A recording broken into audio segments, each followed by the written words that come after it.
j'espère que vous allez bien. Désolée pour hier, donc le live était censé se tenir hier, mais il se tient aujourd'hui, c'est pas grave. En tout cas, il est là. Aujourd'hui, je vais vous parler de... je me suis pris des petites notes histoire que ce soit bien tout cadré. Aujourd'hui, le sujet qu'on va évoquer, c'est est-ce que ton parcours client, il est optimisé? Donc déjà, je vais rentrer dans le vif du sujet direct. N'hésitez pas si vous avez des questions à me les mettre en commentaire en dessous. J'y répondrai en live. Et sinon, n'hésitez pas aussi si tu regardes là en replay à me mettre des petits commentaires sous la vidéo. J'y répondrai avec plaisir. Donc là, première chose, qu'est-ce que c'est pour moi ce que j'appelle le parcours client? C'est tout ce qui se passe du moment où tu vas attirer ton client, donc à partir du moment où il te trouve sur internet par exemple, où il entend parler de toi, jusqu'au moment où il va prendre rendez-vous et potentiellement reprendre rendez-vous derrière. Donc première chose, le parcours client pour moi c'est le moment où ton client te trouve. Ensuite, il y a le premier contact, donc le moment où il va te demander potentiellement des informations sur tes prestations, etc. Une fois que vous avez pris contact, il prend rendez-vous. Donc là, il y a plusieurs manières de prendre rendez-vous. Je vais en discuter juste après. Donc une fois qu'il a pris rendez-vous, il y a tout ce qui se passe avant le rendez-vous. Donc moi dans mon cas en tant qu'éducatrice canin, j'envoie un questionnaire à remplir avant la séance, j'envoie plusieurs petits éléments à faire, il y en a qui peuvent envoyer des consignes pour la séance, voilà, il peut y avoir déjà des trucs à travailler, des ressources fournies aux clients avant la séance. Ensuite, une fois que il y a le avant rendez-vous qu'on a passé le avant rendez-vous, on passe au rendez-vous. Donc là, en principe, on est avec notre client, on fait ce pourquoi on a été appelé. Une fois que le rendez-vous est terminé, éventuellement il y a le paiement. Donc ça, il y a deux options, c'est soit le paiement se trouve après le rendez-vous, soit il se trouve avant, au moment de la réservation. Donc c'est le principe des liens de paiement et tout ça. J'y reviens juste après. Donc une fois qu'on a terminé le rendez-vous, il y a éventuellement le paiement et ensuite il y a les actions après le rendez-vous. Donc ça peut être éventuellement pour moi de mon côté en tant qu'éducatrice canin encore envoyer un compte rendu à mes clients. Pour mes clients, ça peut être lire le compte rendu, ça peut être avoir accès à d'autres ressources, ça peut être faire des exercices et m'envoyer des nouvelles de comment se passent les exercices. Voilà, vraiment tout ça, pour moi, ça fait aussi partie du parcours client. Une fois que notre client a fait tout ça, donc le après rendez-vous, il y a éventuellement il reprend rendez-vous. Et à ce moment-là, on refait un tour de la chaîne sans certains éléments. Donc notamment, il n'y a plus le premier contact, il y a peut-être plus le avant-après rendez-vous. Enfin bon, là, ça dépend vraiment de votre activité. Ça, c'est dépendant de chacun. Mais voilà, pour moi, le parcours client, c'est tout ça. C'est toute la boucle du moment où notre client nous connaît, nous trouve, de quelque manière que ce soit, jusqu'au moment où éventuellement il se fidélise et il revient. Donc, première chose, donc là la question aujourd'hui, je la redis, c'est est-ce que ton parcours client il est optimisé? Donc est-ce que toutes ces actions les unes après les autres, elles sont optimisées? Par optimisé, j'entends, est-ce qu'elles sont faciles à gérer pour toi, mais aussi pour ton client? Voilà, c'est vraiment, est-ce que tu perds du temps là-dedans? Est-ce que ton client perd du temps là-dedans? Est-ce que c'est pas clair ni pour toi ni pour lui? Voilà, le but du mot que j'ai optimisé, c'est vraiment de rendre ça le plus clair et simple possible. Donc, première chose que je me suis notée, pour répondre à cette question, est-ce que ton parcours client il est optimisé? Moi, première chose que je vois, c'est le côté client. Donc, pour ton client, est-ce que c'est simple et clair? C'est ce que je disais juste avant. Donc, par simple et clair, j'entends, est-ce que ton client a peu de choix? Là, ce que je veux dire, c'est que, imaginons, il va sur ton site internet, t'as plein de prestations, c'est super, sauf que lui, il se dit, ah, mais je comprends pas trop vers quelle prestation tourner, parce que je suis dans un cas, mais ces prestations, elles peuvent répondre, il y a plusieurs prestations qui peuvent répondre à ma problématique en tant que client. Du coup, déjà, je suis un peu perdue, même avant d'avoir pris contact avec vous. Donc là, l'idée première chose, c'est laisser le moins de choix possible à notre client pour, en fait, c'est juste pour qu'il se perde pas là-dedans. C'est pour qu'ils se disent, admettons, moi encore une fois dans mon cas, il vient d'adopter un chiot, il va sur mon site, il sait où aller, il sait quelle prestation prendre directement. Et il peut pas se poser 1000 questions de ah oui mais est-ce que c'est mieux ça, est-ce que c'est mieux ça, non. S'il a un chiot, il va vers les chiots. S'il a un chien qui potentiellement réagit sur des choses de l'environnement, il sait où aller. Et si par exemple il a un chien qui a une problématique que je ne traite pas, en principe mon site est suffisamment clair, mais bon c'est pas la première chose que je mets en avant sur mon site. Bien sûr, c'est pas, je vais pas te dire pour me vendre, voilà ce que je ne fais pas. Je dis plutôt voilà ce que je fais, et si la personne va un peu fouiller, elle va trouver que je ne fais pas ça. Mais bon, dans l'idée, ce qu'on veut, c'est attirer,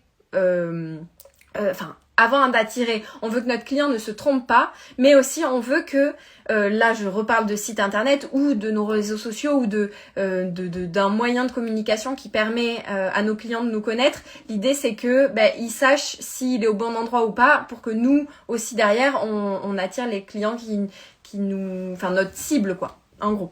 Donc, pour mon client, pour rendre ça plus simple et clair, le fait qu'il ait peu de choix à faire. Deuxième chose, le fait qu'il ait peu d'actions à faire. Plus votre client aura de choses à cliquer, d'endroits à aller à droite à gauche, plus vous les perdrez. Bon, ça paraît à peu près logique. Donc ça va aussi avec ce que je disais juste avant. Et dernière chose, c'est mettre des consignes claires. Donc potentiellement, si une fois que notre client a pris rendez-vous, déjà au moment de prendre rendez-vous, est-ce que c'est clair pour lui de la façon dont vous voulez qu'il prenne rendez-vous? Si vous voulez qu'il vous contacte uniquement par mail, est-ce que si vous allez sur vos réseaux sociaux ou sur votre site, est-ce que si vous vous mettez à la place d'un potentiel client, est-ce que vous savez comment prendre rendez-vous avec vous? Ou au moins prendre vous appeler pour avoir des informations. Est-ce que c'est clair déjà pour vous si vous allez sur vos différents moyens de communication? Donc première chose. Deuxième chose, c'est est-ce que les consignes, par exemple, si vous envoyez un questionnaire, est-ce que c'est clair pour lui les infos qu'il a à remplir? Est-ce que c'est clair pour lui si vous envoyez un mail avant le rendez-vous? Est-ce qu'il sait où cliquer, à quel moment le faire, avant, après le rendez-vous? Essayez vraiment de faire des consignes précises pour qu'il sache exactement quoi faire à quel moment, mais les plus simples possibles aussi, pour que ce soit le plus cool possible pour votre client. Qu'est-ce que je me suis noté? Donc là, le site internet, j'en reparle beaucoup parce que moi, c'est mon plus gros moyen de communication. Les réseaux sociaux, j'y suis un peu, mais je suis pas très assidue. C'est pas de ce canal-là que j'attire mes clients, et c'est ok. Vous, si vous êtes plus réseaux sociaux, bien sûr, donnez tout sur ce côté-là, mais essayez de vous dire, est-ce que mon client sait quoi faire pour prendre rendez-vous avec moi? Deuxième chose, si je voulais en parler tout à l'heure, donc là, si on reprend la boucle du parcours client, il y a le moment où il va prendre rendez-vous. Donc là, vous avez plusieurs options. Donc ce que j'ai dit juste avant, c'est si vous gardez ça en manuel, c'est-à-dire si vous décidez que vos clients prennent rendez-vous avec vous uniquement par téléphone ou uniquement par mail, le but c'est que ils sachent que c'est comme ça qu'ils doivent vous contacter. Si vous n'êtes pas ok avec le fait que un client vous contacte par vos réseaux sociaux par exemple, même si c'est un peu votre porte d'entrée de vos clients, à la limite vous pouvez mettre en place des réponses automatiques pour rediriger vers là où vous voulez vraiment que votre client vous contacte. Le but c'est vraiment que lui il ait quasiment rien à faire, tout lui est dicté, il sait où aller. Moi dans mon cas j'ai mis en place des réservations en ligne pour plusieurs raisons, et je pense que ça répondra à plusieurs points de la question du jour, est-ce que notre parcours client est-il optimisé? Déjà pour mon client, c'est que c'est plus simple pour lui de prendre rendez-vous en ligne, je trouve. Moi je veux prendre rendez-vous pour aller chez le coiffeur, j'en sais rien. J'avoue que j'aime bien ne pas avoir à appeler parce que souvent je prends rendez-vous alors que je suis devant ma télé le soir, et à ce moment-là, a priori mon coiffeur il est pas en train de travailler, enfin j'espère pour lui. Donc j'adore pouvoir prendre rendez-vous en ligne. Il y a des personnes qui préfèrent appeler, ça c'est vraiment propre à chacun, mais dans mon cas, je me suis dit, en tant que cliente de moi-même, qu'est-ce que je voudrais avoir comme parcours client au final? Et c'est comme ça que j'ai construit mon parcours client à moi. Mais là, encore une fois, je vous partage un petit peu mon expérience via ces lives, mais vous faites bien comme vous voulez. Et peut-être que vous êtes plus, vous aimez bien discuter avant avec vos clients au téléphone pour être sûr que c'est quelqu'un qui vous convient aussi en tant que client, et c'est comme ça que vous préférez lui proposer des rendez-vous, et c'est ok. Mais moi dans mon cas, j'ai décidé de rendre mon site internet le plus clair possible.